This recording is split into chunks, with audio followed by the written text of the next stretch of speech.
Welcome back to Maniacal Music Musings. We are officially sponsored by Carolyn's Booty and Candy Cigarettes. And yes, we are in your ears long and hard all night, like a porno movie. I am your host, Jeremy, naked and famous as always with that pussy control. And yes, folks, I'm married to the most beautiful girl in the world. And she's not even out here to fucking hear it. God damn it. You know my back against the wall. I'm still in the game every night, though. You'll know. My co-host, though, coming straight out of the 319 with his mystic styles on his dune buggy, looking like a boll weevil sitting on his back porch with his kitty eating some peaches. He break the law back in 95, and it's been one long night since. His body makes all these guys touch him, as they call him the endomorphin machine. But shh, I call him Billy Jack Bitch, just on the down low. Chancy motherfucking Grife. Hi. So I almost I gotta say, I was almost impressed, Jeremy, because you did actually call out an area code for the state, but it's not my fucking area code. So fuck you, you suck. Get good. I went with a song. Come back with something better. I went with the song title. I thought it was like a California area code. I didn't fucking know. That's funny. Yeah, no, the east side of the state, the east side of the state's got 319 for the area code. And then when you said it, I was like, oh, okay, Jeremy, that's fair. And then I was like, yeah, but it's not mine. I thought it was a California area code. I assumed based on the CD it came from, but whatever. It worked. It was a good intro. I've been on a roll those lately. I was gonna say, I think you're thinking of 619. Booyaka, booyaka. But yeah. Folks, your musers are back as always to discuss these albums thrice. And we are joined tonight by a guest. I totally forgot to answer his last name. But we are joined tonight by Anthony, and I'm not even going to try to butcher that last name. I'll let him say it. Rapper, artist, and so much more. What's going on, brother? Good, man. It's been a good day. Definitely not a rapper. I'm a vocalist, singer. I can't rap. Can't you rap to save my life? Really? I could have sworn some of the stuff I listened to, I could have sworn was like more rap style, but okay. Yeah, there's always definitely a serious hip hop influence behind it, but yeah, I couldn't rap, man. I can't rap to save my life. That's the only time I probably could rap is to save my life, but other than that, I don't try. But yeah, well. Yeah, I'm full of fuck ups today. Blame the bronchitis, people. Blame the bronchitis and all the fucking pills they got me on. But it's all good, man. Always glad to have an artist on the show because they know their music. And I ain't kidding. Anthony is no exception in this one with the fucking album he wanted to bring. Woo! He sets up for a challenge with this one. But enlighten the listeners, good sir. What album did you want to bring this week? So I brought in Prince, The Gold Experience. Probably one of my favorites, but I just wanted to bring it in because I knew it would throw you guys off a little bit. See, that's the funny thing. We've had, if you picked three other Prince albums, I would have been like, sorry, already been brought. But that one, no one has brought that one yet. And I was like, oh fuck! I'm like, someone's bringing a Prince album that's been brought yet. Let's go! I fucking am always down for some of that shit. But yeah, I'll go first, I guess. What is this one really influential to your music, or is it just always been a favorite? Let's see. So I would say quite a bit. I went to a school years ago called Full Sail. So during that time, it kind of helped me get through that school. I was like, okay, hey, let me just use this as my reference tool when I'm doing recording production in the school, and just basically temper everything to that same level. So it's always been kind of influential. And then from my songwriting perspective and what I've produced for other people, Prince has always been a big influence on a lot of the music that I work on. Yeah. Oh, I could see why. It's fucking Prince. I mean, next to MJ, it's one of the music gods. So I mean, you can't really deny that. And I mean, yes, I had never heard this album in full, I will say, until today.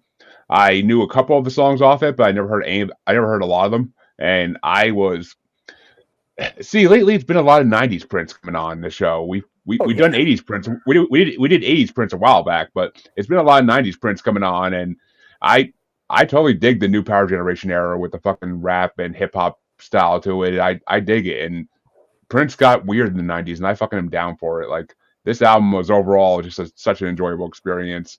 I love even the fucking skit 8 second skits in between songs are freaking hilarious and amazing. Oh yeah. So Yeah. I had enjoyed the hell I enjoyed the hell out of the NPG operators, which I'm sure Chancy's gonna have a lot of those in his list for some reason.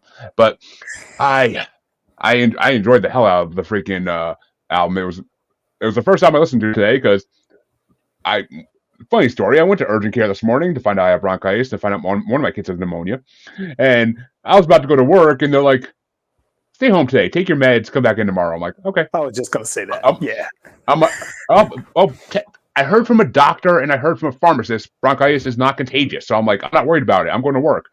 Like, but they said stay home. I'm like, all right, fine. I'm like, I'll go Instacart instead and make money because I gotta make money because I don't got PTO right now. So I'm like, True. I'm gonna go make money. So I start Instacart and I put on this CD first and I hit it, and I mean I knew the first track right away. I knew with that fucking song. So I'm like, all right, I'm gonna enjoy the fuck out of the CD already. I can already tell you that. If it's Oh, that era of Prince, I can enjoy that shit. So I'm listening to the whole CD like while driving around, just dropping off groceries, and I'm just like, ooh, I'm like, I wish it was summertime and more people were on the street to hear the shit blasting. I really do, because it's just, I love to blast my music, and I love to fuck when I'm alone, and I fucking love blasting shit like this because it actually gets reactions from people on the street when they hear it because they're like, oh, that's Prince. But I enjoyed the hell out of the CD. But Chancy, what did you think of the Gold Experience? I mean, honestly, we all know what I'm going to say. This is it's Prince. I can't even honestly I can't think of an album off the top of my head that I just straight out didn't like. At least one track on it. Even when he got to his super experimental phase, when he was basically padding his catalog in order to, work his way up to getting it all back, like that. Brilliant. Not only a musical genius, but a business genius as well. Like for real. Him and Tom Petty really set the standard for teaching the artists how to basically get the power back and stick it to the label. Yep. But yeah, I love this album. It's a great album. I also love the fact that it's the second time, probably more than that, but it's the second one off the top of my head that shows a song on the album that he originally wrote that someone else is known for making, quote unquote, making it famous. Mm-hmm. And then he's just like, yeah, hold on, let me just re-release this thing real quick. And it's better than it's better than the one that put out before. Oh yeah. Yeah. Absolutely. He's basically doing a cover of his own song and just basically like, no, this is how I meant for it to sound. Uh-huh. Yeah. Yeah. He kind of did that same thing with because originally Purple Rain was written. He was supposed to be I think it was Stevie Nicks or somebody. Dude, like that. It was either Stevie Nicks or like not Lita Ford, one of those 80s, superstars or 70s. Janice was already dead. I definitely think it was Stevie Nicks, and that she didn't want it. Yeah. So Janis Joplin was definitely dead by the time Prince was on the scene. Yeah. Yeah. Yeah. I thought she was alive to at least the 80s, but okay, I could be wrong. No. I am not a huge Janice fan, so I don't know her like that. But I could see Stevie Nicks doing Purple Rain. I could see that. So yeah, that might be right. I could see that. But I was gonna say take that, Sinead O'Connor. But yeah, because nothing compares to Prince. Nothing compares to you. But 100%. But all right, now see here comes the hard part, folks. What are your top 5 tracks off this album, Anthony? Oh, easy. That's not hard for me. So top 5 for me is she'll break it down. Billy Jack Bitch. I Hate You is probably my number 1 on there, and then Endorphin Machine and Shy. Those are my top 5 on that album. Oh, okay. We are not going to have everything in common. I thought everybody was at the same top 5 for this one, but I'm obviously mistaken already. That makes this even more interesting. I fucking love it. Because, I mean, I had to bring an honorable mention in because it's fucking Prince. I mean, actually, I'm surprised this CD is the least amount of songs for me out of all the CDs. But it's just the way it went. It's because, like, 4 or 5 of them are fucking skits. So, yeah. But, which is fine. Prince can do that. He gets a pass. But my honorable mention was because that is a very central. Should have been our fucking sex songs bracket a couple years ago on Valentine's Day on the show. It really should have been. I'm surprised no one brought it, honestly. I'm really surprised. But we may do a part 2. But my number 5 was Billy Jack Bitch. My number 4 was Endorphin Machine, which I never heard either of the songs, but they are fucking both incredible. Endorphin Machine is such a fucking high energy, amazing song. Like, I fucking love it. I mean, it's Prince. It sounds like Prince, but it's fucking incredible. My number 3 was 319, because that was just like the songs I find out that he did that I never knew he did, and I never even heard these songs before. Like, it's just always amazing to have those eye-opening experiences the first time, and then you hit repeat and you play it again. You're just like, God, you are a master. But my top two I knew before, and I knew they were gonna be my top 2 before I even fucking got to the CD. But my number 2 was The Most Beautiful Girl in the World, because it's just classic Prince. It's just the kind of guy he was. Like, his love songs are fucking always phenomenal. Oh yeah. And then my number 1 ranked song was actually in our Prince bracket, brought in by our good friend, host of Masturbators podcast, DeAndre Robinson, as his pick to put into the Prince bracket that wasn't already in it, and that was Pussy Control. Because so I heard that one before, but it's one of my favorite Prince songs. Like, it's just the freaking beat and everything is just so perfect, and the way they speak in like Spanish in the beginning of it and everything is just fucking like it just lines up so perfectly. It's pure 90s. It's pure mid 90s to me. Like, it just screams this is a 90s song, and it's going to be a 90s song no matter what you listen to it for the next fucking 500 years. Like, I love it. P Control, Pussy Control, whatever you want to call it, because of radio edits and shit. It's fucking incredible. So two of those that you like were made specifically for strip clubs. If you listen to most of his albums, he always makes 1 to 2 songs for strippers, and that's something that it's an unknown fact. I am surprised, but also not surprised, because it seems like something he would do, and I'm assuming it's Pussy Control, and I'm assuming it's I want to say Endorphin. Yeah, I was gonna say Endorphin Machine. Yeah, I could see those being. I could see those being. I've only been to a strip club once in my life, but I could see those being strip club songs. So that's awesome. Oh, I want to see a stripper dance to Pussy Control now. God damn it! I gotta look up a video of that on YouTube later. But Chancy, what were your top 5 for the legend? So, I have 7 honorable mentions technically. 7 honorable mentions? Oh yeah, your fucking skit thing. Yeah, okay. Yeah. So yeah, basically, yeah. You're right. The MPG operator is basically, the 6 out of 7, and then my number 6 option is Shh, and then number 5 is Billy Back Bitch. Number 4 was Gold. I really thought I liked Gold. I thought it was pretty nice. Number 3 was I Hate You. And number 2 was the most beautiful girl in the world, also because I had to throw MC Hammer a little bit of a lifeline, because MC Hammer's a gangster, and I don't want to be on his bad side. That's all I'm saying. I'm just saying. That's what they say. Hey, I've heard enough of the stories. I want none of the smoke. Yeah, me. Actually, as a matter of fact, I'm gonna do an executive decision. Actually, that is now my number one option. I don't want the smoke. My number two is P Control. My number one is the most beautiful girl in the world. Yep. But yeah, yep. It's MC Hammer. You hand him a fucking 20, he'll go away. He just wants money. He just wants. You better shut up. You better shut up. Hammer is super loaded, man. He's a lot richer than everybody thinks because he was smart.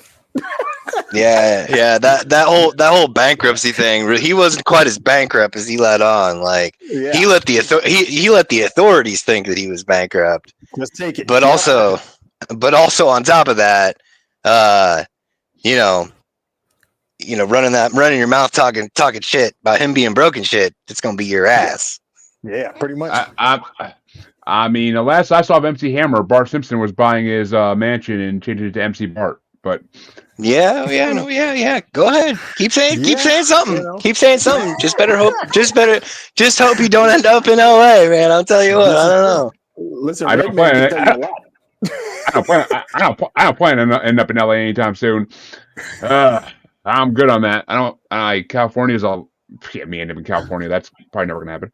But I can't even get to fucking Florida, for God's sake, to take my kids to Disney World. So fuck that. But I don't know. MC Hammer was around the same time as P Diddy, so maybe I don't know. Maybe he's in trouble for other things nowadays. I don't know. Time will tell. Highly doubtful. Yeah, different circles. They were in the game at kind of the same time. I could see it, but I could see it like some ways. I don't know. I'm hearing a lot of shit right now. I didn't expect to hear with P Diddy's name, including 21 Loop Street over there with fucking Bieber. But Yeah, you're right. That's true. I never expected to hear that news come out in my life, and I just literally when I was talking about last week, I literally everybody at work was talking about it for fucking 2 days straight. Like it's just all the fucking memes that came out are fucking amazing, though. I fucking love them. But well, see, I guess we can go to the album I decided to bring this week because you gave me Prince, and I'm just like fuck because I love Prince, but who the fuck can I bring to go against Prince? I don't want to bring another Prince album to go against Prince because I brought all the ones I really wanted to bring already. I already brought freaking 1999. I already brought actually I think Guess brought the other two. I could be wrong, but I'm like, all right. I'm like, let's look at the year. It's 95. I'm like, all right, there's a lot of shit popping in 95 in the music industry. I'm like looking through all the albums that came out that year, and I'm like, I'm not seeing names I know that exist in that year, and I'm like, wait a minute. Then I saw one name, and I'm like, wait a minute, that's an EP. I'm like, they put out an album that year too, and I'm like, oh, it's their debut album. Well, their debut album that you can find on anything nowadays because you can't find any of their shit before that. I'm like, let's bring 3 6 Mafia's Mystic motherfucking Stylez, their fucking debut LP. Ooh. Classic, man, classic. It is a fucking since I really discovered 3 6 Mafia like a decade and a half ago. It's one of their CDs I've been bumping for a while, and we've had 3 6 Mafia on the show before many times, thanks to Chancy. But Chancy likes them in their post-Hollywood phase. I like them in their pre-Hollywood horrorcore phase. So I'm like, I'm bringing the original 3 6 Mafia, the original fucking when Lord Infamous was at his prime, 3 6 Mafia, fucking incredibleness. See what, Chancy? See what, Giant Red Eyeball? Oh, no, that's okay. I'll wait. I'll be polite. I'll wait my turn. The guest goes first anyway. Yeah, let me say something. So this album, man, yes. It brought me some memories. It brought me memories big time because I actually remember being in the club when this song, Tear the Club Up, was out. And I remember this song to this day, man. So when you actually threw this on the list, I was like, oh, that's a no-brainer, man. I was like, that's a no-brainer album, man. Like that song, the crazy thing is, I like that album from start to finish. And that was one of those albums that was just like, these dudes put their heart and soul into it. Now, hey, we can get technical and say, hey, we know they recorded this thing in their closet, right? There's no doubt about it. The quality is that bad. But the tracks and the hooks are so dope on this album, man. This is one of those staple albums that keeps those memories going. So I can tell you my top five. Definitely Tear the Club Up is number one for me. Straight up, because that's pure memory right there. I remember being in the club, seeing this, and literally seeing people just get crazy in the club when this is taking place, when this song is on. All or Nothing, definitely. That's my number two. I know you guys like going from 5 to 1, but I'm sorry. Hey, you do you, man. You do all you. good. Yeah, it's all right. My number three is a porno movie. Me and my buddies used to always bump that in the cars. Never forget it. We used to bump that song all the time. Plus, that's like the beginning of the trap era. That's like true trap music. 3 6 Mafia has always been that. My number four is In the Game. And then definitely my number five is The Summer, whatever. I think it's The Summer. The Summer, yeah. Yeah. Oof, we have completely different top fives. That's kind of funny, but see, I mean, it's funny because they put out like you could tell because like tracks on this album have like part 2 and part 3 on them. Like you had. I tried looking a decade and a half ago on YouTube to find like some of the albums and mixtapes they put up before this, and it is so fucking hard to find them. Like they need to re-release that shit. I mean. DJ Paul, you ain't doing much nowadays besides the Mafia 6, and you haven't put an album out in fucking like 6 years. So fucking put that shit out. Like, Jesus Christ. Like, it needs to come out. Like, I want to hear the original shit you guys did, like, in your mom's basement and whatnot. This is my love. Like, 3 6 Mafia back in this era was fucking so phenomenal. I wasn't even old enough I was nowhere near old enough to be in a club. I was like 7 when this album came out. But I was nowhere old enough to be in a club for this shit. But my cousin listened to this shit, and I got into it like later on, and I really got into it in like the early 2010s and shit because I happened to read in a certain book called Behind the Paint by one Violent J that 3 6 Mafia was inspired by ICP, and they admit that's Really? why they started. That's why they went with HCP, Hypnotized Camp Posse. Like that, they were inspired. They were inspired by ICP when ICP came down to the South and started touring down there. They got inspired, and they're like, "All right, we can do this." Like, they're like, "If these guys with Clown Paint can do it, let's fucking do it." Like, shit. They're like, and they like the horrorcore. They fucking love the horrorcore. Like that's what they want to start with. But so I mean, any ICP inspired band I fucking love. Usually there's exceptions to that rule. But I mean, fuck, look at Jelly Roll. He was a fucking juggalo before he got big. But Chancy, what did you think of Mystic Stylez? Go off on you, whatever tirade you want to go on. So it's always so funny that you would assume that it's more so that I like them after their quote unquote Hollywood phase. That's not really true though. Like I equally like in particular, like this album, I really enjoyed it a very great deal because of the fact that it's like you said, you have to really look for a lot of their way back stuff.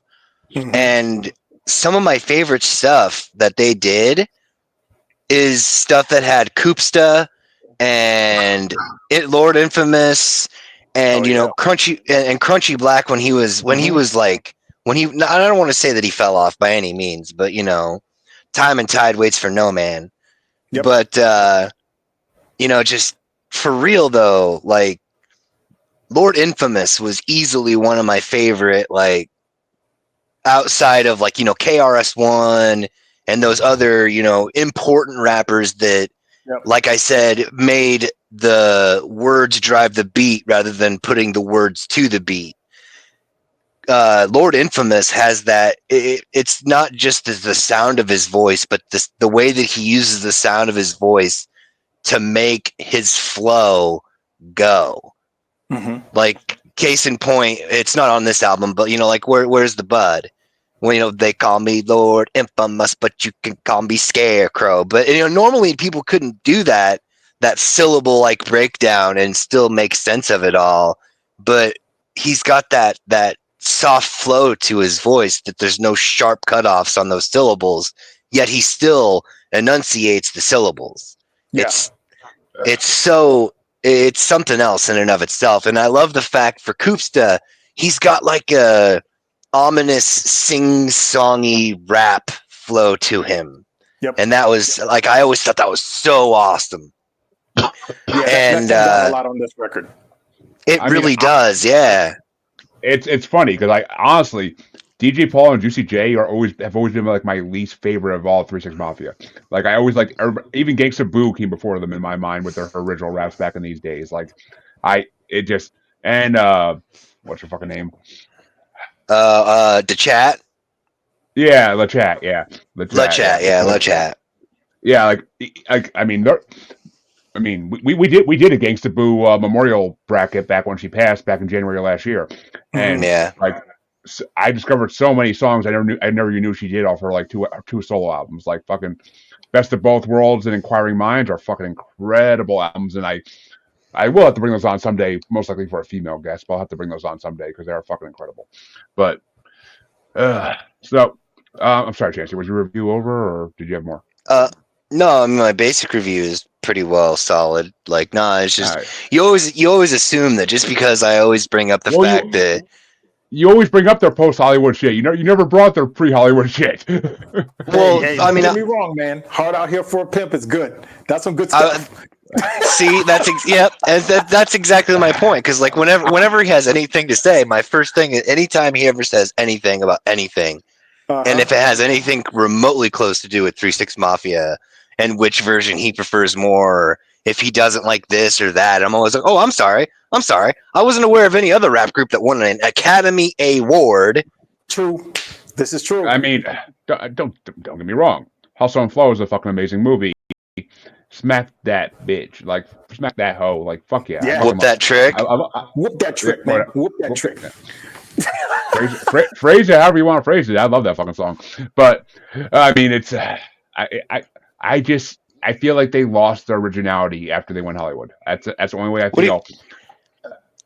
I mean, you can see it that way. I can understand why you would see it that way, but it's just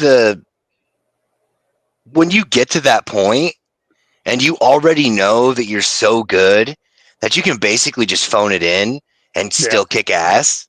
True. Like, that's why, I mean, like, do I enjoy all of the new stuff that Juicy J has done solo? No, not really.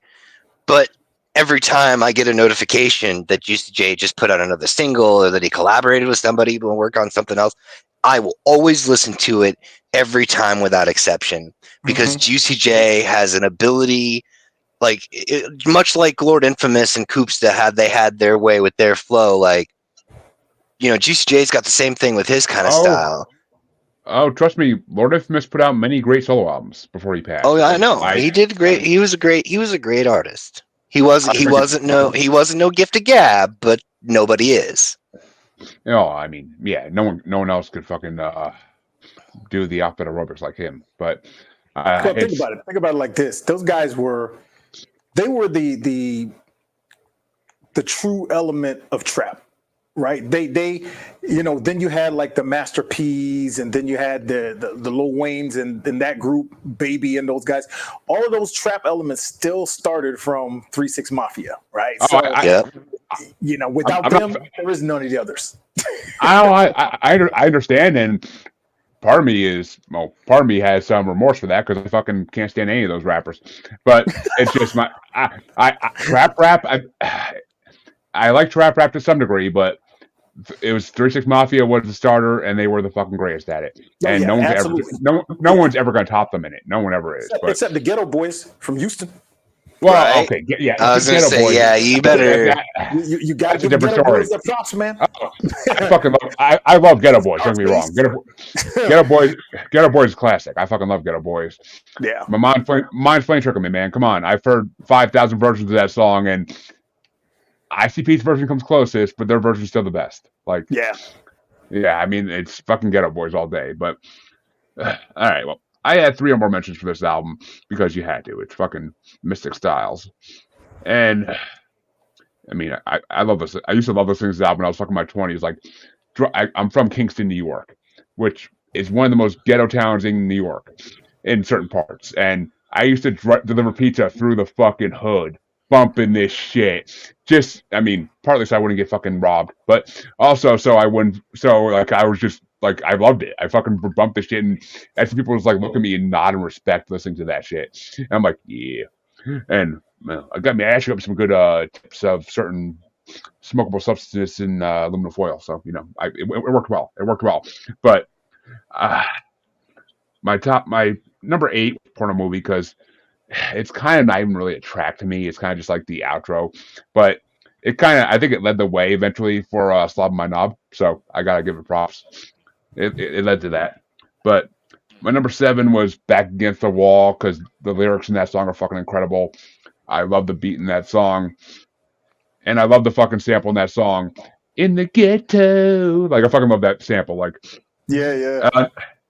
number 6 is Live by Your Rep because I love that diss track. It's a fucking diss track, and I fucking love it. Like it's a diss against Bone Thugs and Harmony, and I fucking love it. So, because fuck you, Z. That's my opinion. But number 5 was Gotta Touch 'Em Part 2 because I always love that song. I've heard multiple versions of that song by them, and Gotta Touch 'Em like it's a fucking classic. Same as my number 4, Break the Law 95. This is not my favorite version of it even. The original version of it on this one is not my favorite version. The Mafia 6 actually redid it on not What You Wish For, but Six Commandments. They redid it on Six Commandments, the first album they put out when DJ Paul started that up, and they redid Break the Law, and that version is so much more cleaner and so much more like hardcore. I fucking love it a lot more than this one, but you gotta give respect to the original, and I had to put it on my list because it's Break the Law. It's one of the most classic rap songs ever. Number 3 is Mystic Stylez because I mean the fucking title track is incredible. It's so many good lyrics. Lord's whole verse in it is fucking phenomenal, and that's gonna be a pattern in my top 2 because my number 2 is In the Game because everybody's verse on that song is fucking incredible, but Lord's just stands the fuck out. Coops does is pretty fucking sick as well, and my number 1. See, actually, I thought Late Night Tip was on this album for a second, but I must be on Chapter 2, World Domination. But so that would have been my number 1 if it was on this album. But my number 1 on this album is definitely Long Night, and that is solely for Lord's lyrics. Oh my God. Into my private temple in the middle of Mount Everest, smoking pine as I skydive off a mountain. In my mind, blood squirting high out of fountains, counting corpses in my black fortress in the hallway, painting satanic portraits. Like, fuck!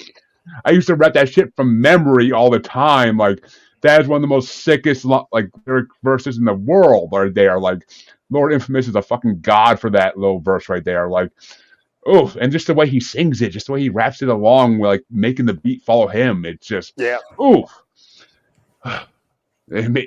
God, my dad used to hear me listen to this shit in my bedroom and be like, "What is wrong with you?" And I'm like, "It's fucking Lord Infamous. What do you want? He's a fucking legend. Like he's a god among men. Like, and then this is why the post Hollywood phase pissed me off. Because they kicked out fucking Lord because he was a drug addict. Yeah, big deal. A lot of rappers are. It's not the end of the world. Like, he still put out great music even while doing drugs. A lot of them. Look at Eminem. He got famous doing drugs. So fuck. He got shittier when he stopped doing drugs. He got shittier when he stopped doing drugs, in my opinion. So, I mean, it's just it pissed me off. That's why I have a thing against them. I have a thing against Juicy J mainly. I know it was mainly his choice, as they said in documentaries. DJ Paul really didn't want to kick Lord out. That's why he brought him back for the first Mafia 6 album before he died. But it's just, it angers me, irritates me to no degree. But that's my top 5. Long Night is the best fucking song on that album, though. Everybody's verses are fire. Lord stands above everybody else, but everybody's verses are fucking fire in that fucking song. It's what rap should be. It's what 90s rap was and what it should be. Like, nothing will ever beat that song to me. But, Chancy, my rant's over. What's your top 5? So, I have, like 4 honorable mentions on this one. One more than me. That's not bad. So, number 9 for me was Mystic Stylez, however you want to word it. Number 8 was Fucking With the Click. Number 7 was Yeah. Yeah. Yeah. Number 7 was number 7 was Live by Your Rep. Yep. Number 6 and number 5 were kind of could have switched around at any point for me. It was Now I'm High. I mean, I love that song, but it's just not. There's better versions of that song than this one. That's the only reason I didn't pick it. Like, there's better versions. And so then number 5 for me was Desama. And then number 4 was Tear the Club Up. I will say, I meant to. Sorry, Chancy. I meant to say this when I did my top 5, but I hate Tear the Club Up. Like, it's literally. What? It's just. It's too generic. It's too fucking generic for me. Like, I can't. That's why it's such a dope song. It wasn't generic at that time. It's become generic because they laid the foundation, man. Yeah. I know, but maybe. I mean, yes, I understand. I understand. There's even a group out there called Tear the Club Up Thugs because of that song, but that 3 6 Mafia helped produce. But like, it's just.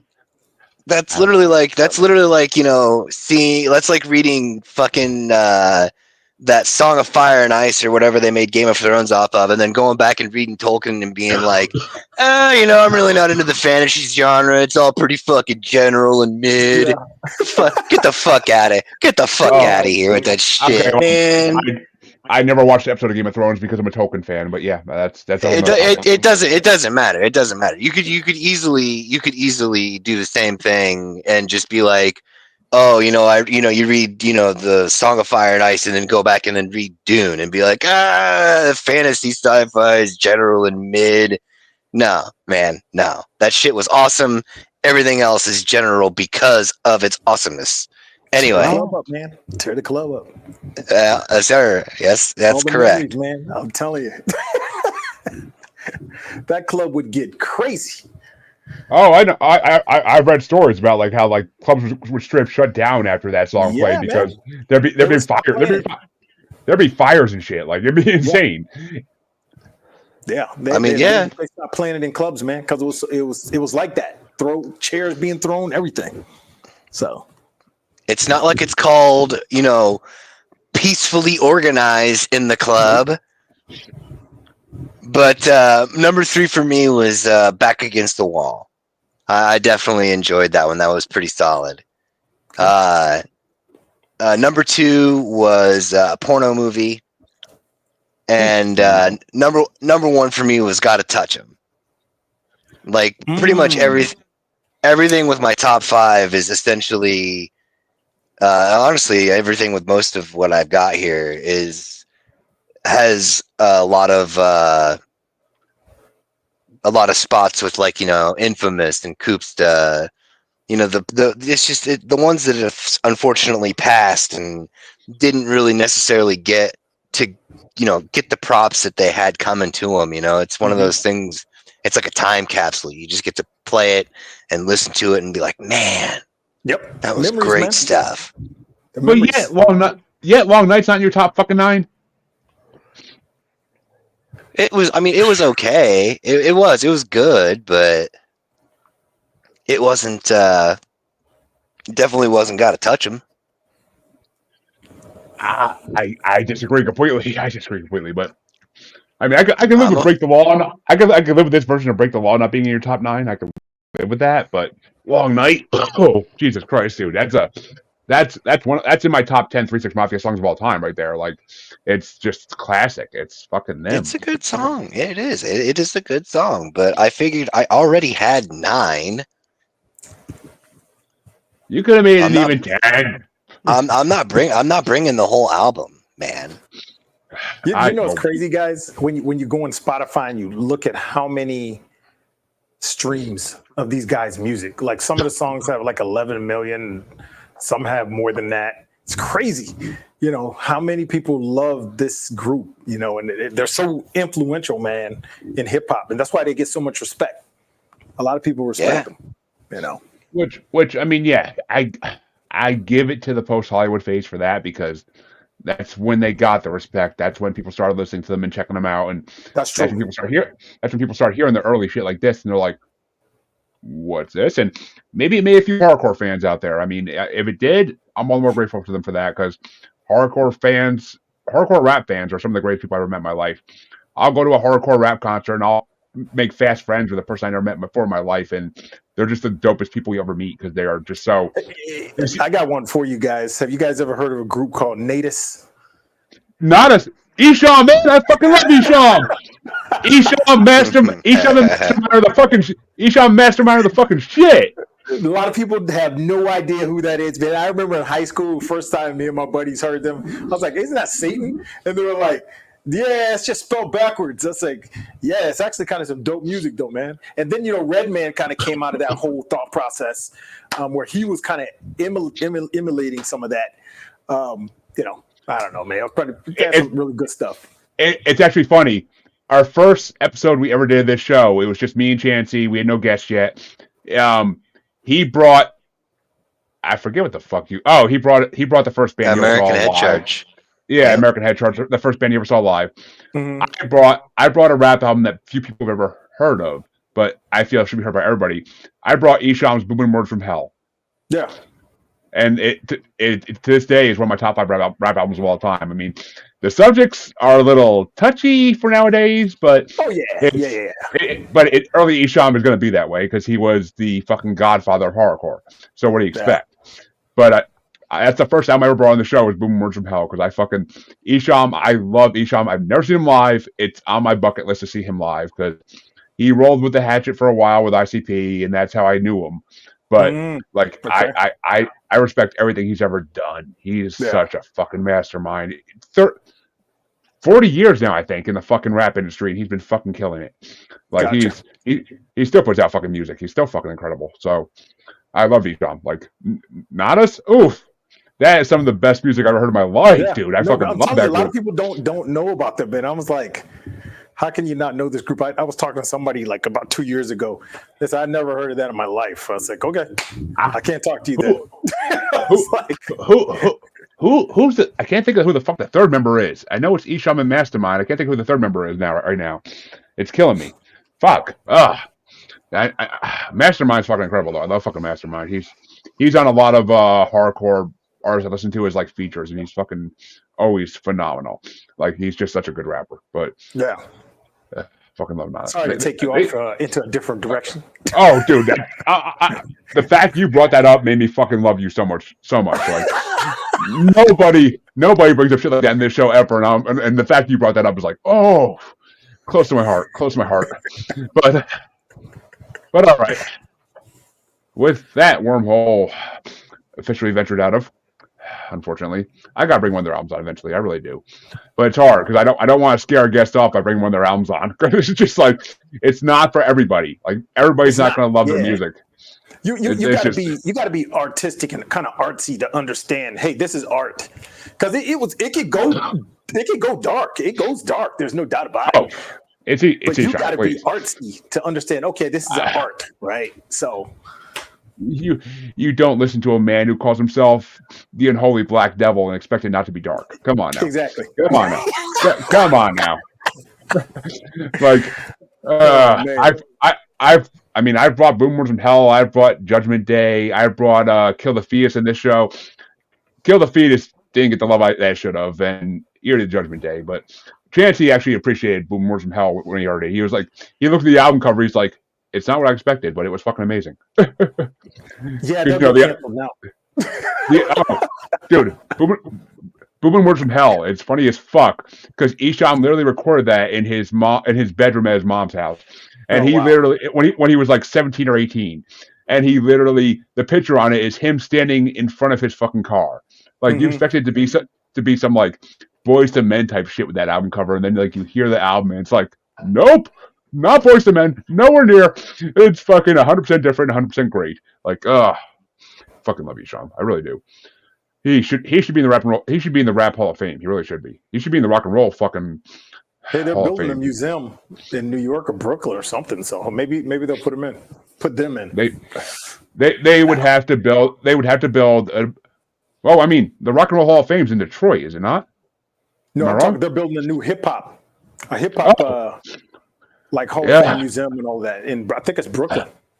Okay, well, they better put in a fucking hardcore wing and better have Yeah, they him. should. No doubt about They, it. they Yeah. should they should have him. They should have some 3-6, and they should have some Mhm. ICP in that fucking wing. Just Yeah. saying. The three main fronts of hardcore should be in that fucking wing. Mm-hmm.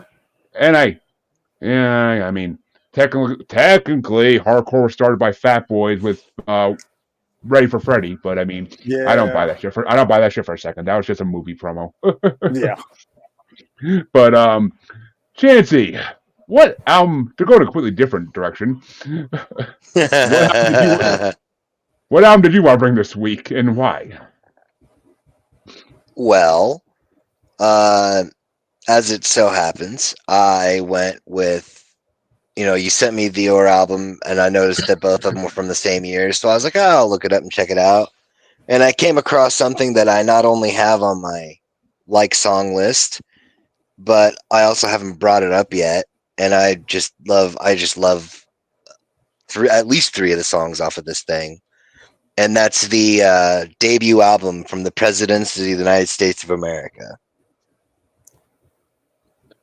So, Honestly, I was their go self-titled ahead. album, I believe, right?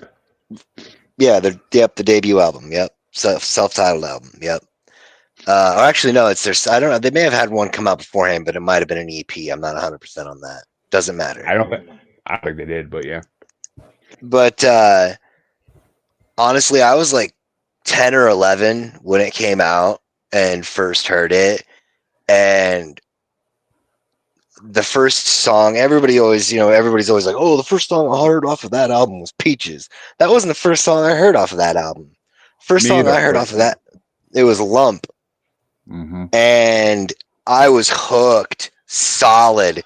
Like I had to listen to it like at least 2 or 3 times before I actually stopped and listened to the words and was like, wait, that's fucking crazy.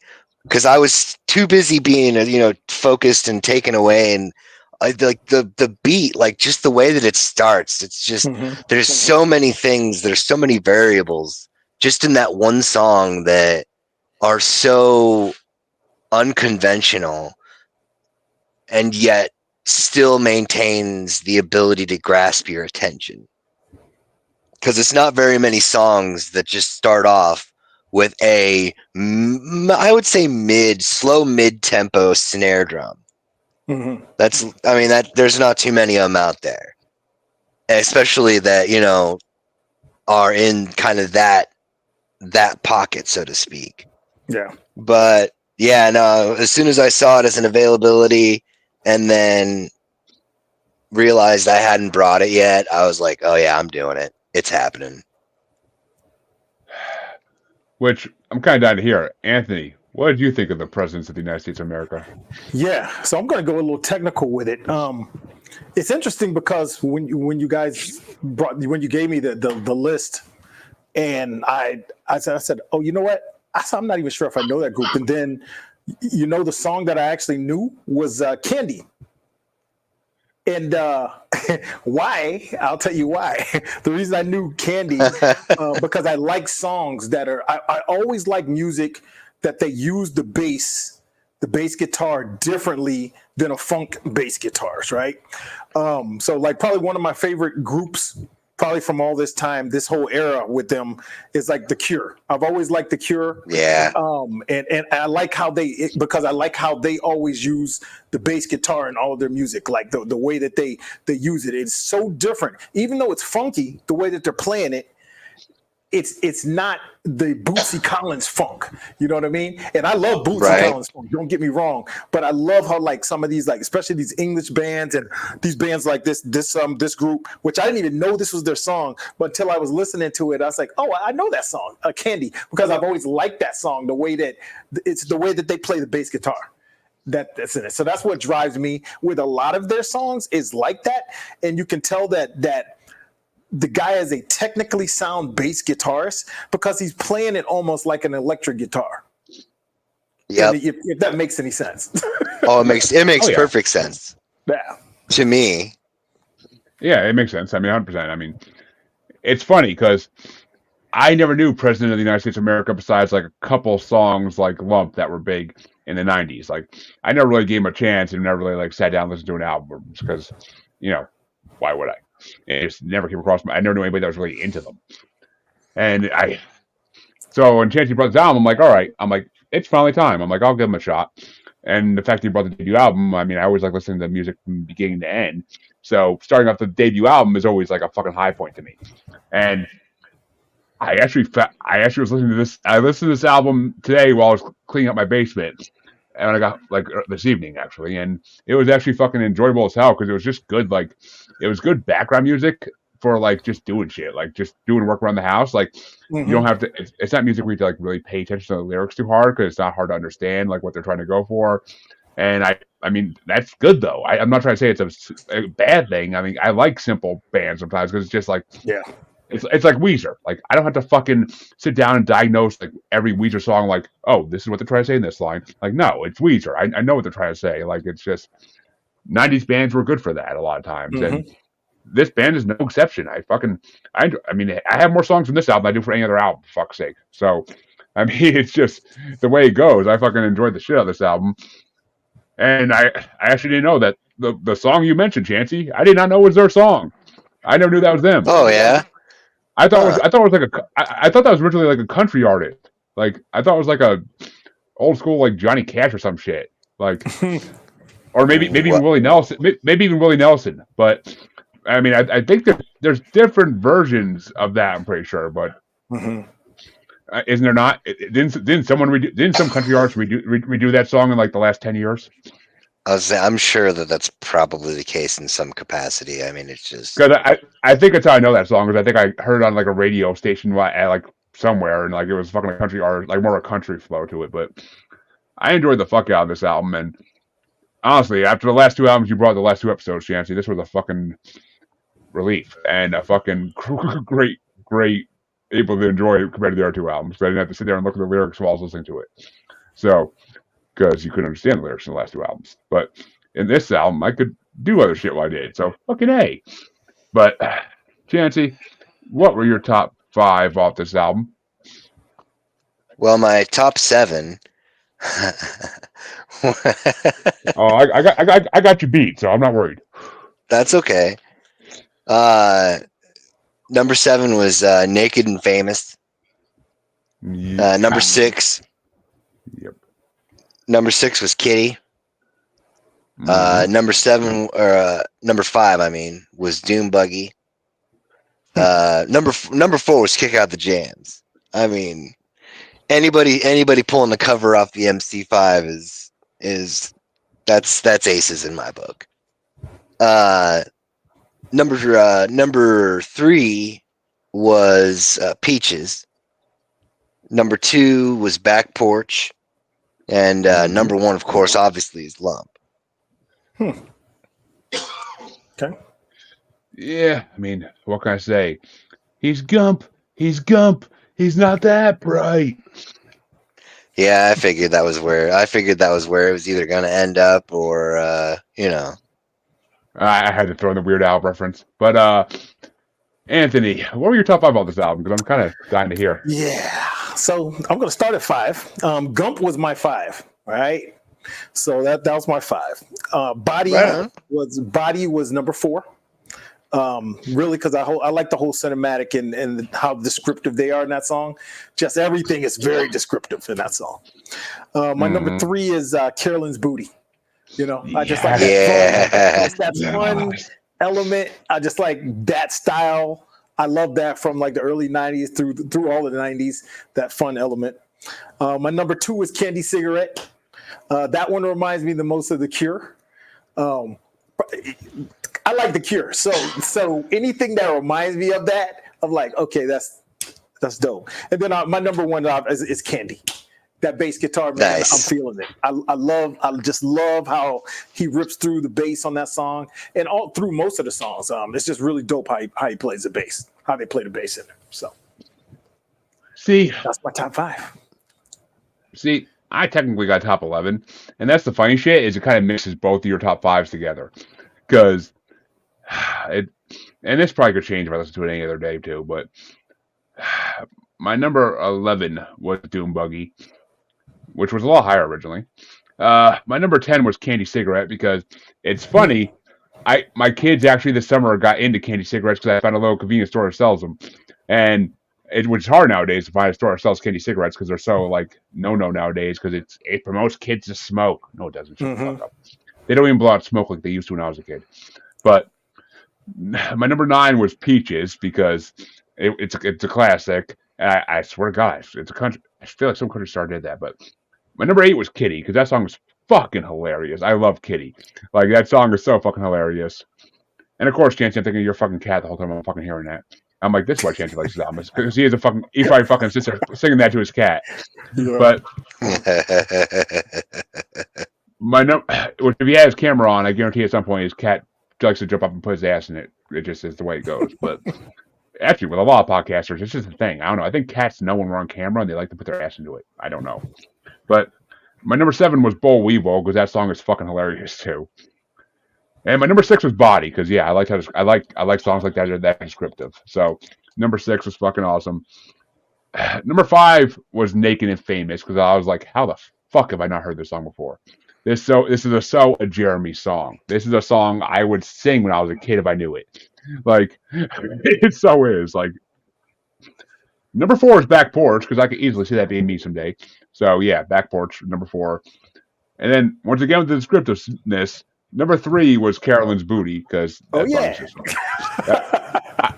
put a lot of songs off this album into my fucking like list on Spotify, and Carolyn's Booty was immediately like as soon as I heard the first line, song. I was like, what? And number 2 was Candy because this came out in '95, and I feel like it's almost a reference to ICP's famous song "Cotton Candy." Hey, like I mean, yeah, Cotton Candy 5s. Like, come on now, you're referencing some ICP shit in this. I'm pretty sure it's. I've been calling pussy Cotton Candy since I was fucking like 12 for that reason. But nothing wrong with that. Ain't nothing wrong with that. I'll fucking eat that Cotton Candy all day. But and then of course, number 1 had to be, and I love that Anthony called it Gump, but my number 1 has to be Lump. Oh yeah. I don't know why. When you were singing that song, you started talking about. That's awesome. Because I had to be number 1 because it is an amazing song by them, and I love the fact that Weird Al turned it into a song about Forrest Gump because it's fucking hilarious. The Weird Al version is. I'm sure when Weird Al asked their permission to do that, they bowed down and were like, "Yes, master, yes," because pretty much 90% of the artists that Weird Al asked, like they're like, "Please do," like you're, because he honestly boosts the original songs like when he does it because people will actually go and listen to the original songs if they don't know them. So, and Lump is classic. It's a classic song. I've known it since the '90s. I remember seeing it on MTV back in the day. So. Fucking Lump, man. And I've known girls like that, so fuck yeah. But, well, folks, we've done our albums thrice for the night. And we had 3 good albums tonight that nobody can complain about, which for the last few weeks hasn't been happening. Because our guests have been not exactly loving Chancy's choices the last few weeks. But I'm okay with that. Yes. I know you are. That's all right. That's okay. These were good records, man. These were really good. I've had my albums hated on so many times this fucking show, it doesn't even matter. But it is what it is. Like people like their own style of music, and that's perfectly okay. There's nothing wrong with that. If you hate people because of their style of music, there's something wrong with you. That's my opinion. But my family loves country. I can't fucking explain it, but they do. But I still love them, even though they like country music. Sister Fister. But we had a great time, and we definitely got to get them back. But Anthony, where can they find you? Where can they find your music and everything you do? 2 things. So, I have a podcast. My show is called The Median Society. It is on it's on Revolver Networks, which plays our show on Apple and Spotify and all the podcast networks. And we also show our video portion of that on YouTube. But then I also am promoting my new album that's coming out. Just a man on the mic. It's coming out in December. The first single came out about 2 weeks ago. It's called One Wish, with a hip hop artist from Atlanta called King Marino. So yeah, you can find me all over the place. I'm on Spotify, Apple, when it comes to my podcast and my music as well. So I'm all over the place. You can find me. Reach out to Anthony Llewellyn, or you can look up Anthony Mitchell or the Median Society. So not too confusing, but yeah, I'm all over the place. Well, folks, and I'm so happy I didn't try to pronounce that last name without asking first. I'm so happy. But folks, you can. I meant to ask, and I fucking, when I don't ask, I usually do fuck it up so horribly. But folks, that for all the listeners, though, that both his music and podcast link will be in the description. So check it out. Yep. Click and go. And I can't wait to hear that album, because I actually have been listening to some of your stuff, and I am fucking thoroughly impressed. So cool. I like to always check out my artists, the artists who come on our show. I always like to check out the music a little bit, at least, to get a feel for them. And awesome. I like it. Some of them I hear their music and I'm just like, what is this? I'm like, we literally had one guy who did like video game beats for music, and it was just like, okay, like, you do you, buddy.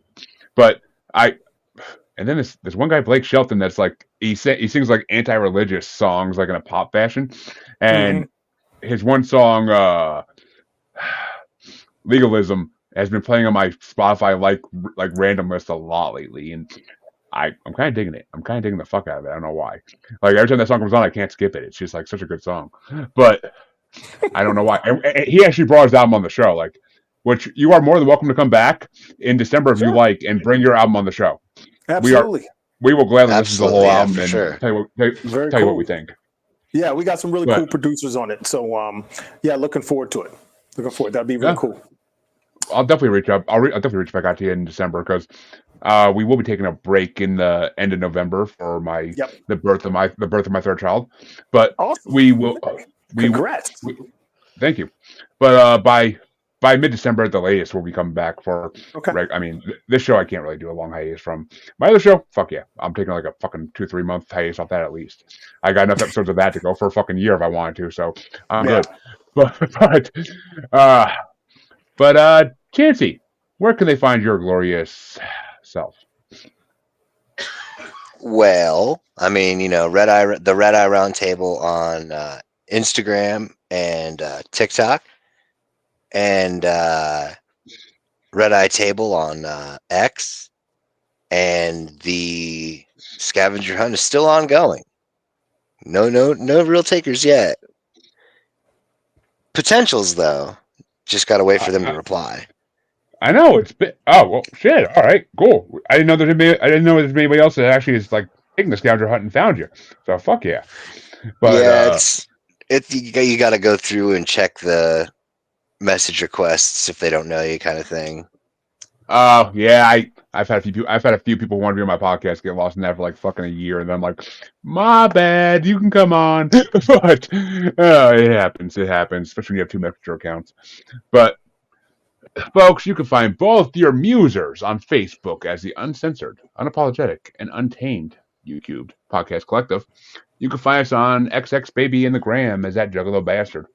You can find us on TikTok, as long as it's legal in the United States, as that Juggalo Bastard Podcast, which there's so many lawsuits against it as of today that I don't know if it's going to be legal much longer.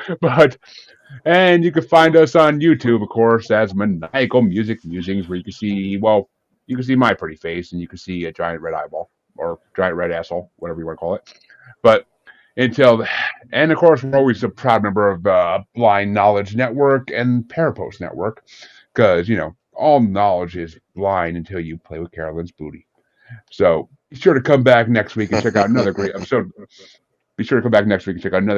your musers. And by the time this releases, I have no idea what the hell bracket will be on. So find out. We'll look for the episodes. You'll see them. Until then, though, have a good one, everybody. And once again, thank you, Anthony, for coming on. Thank you so much for having me.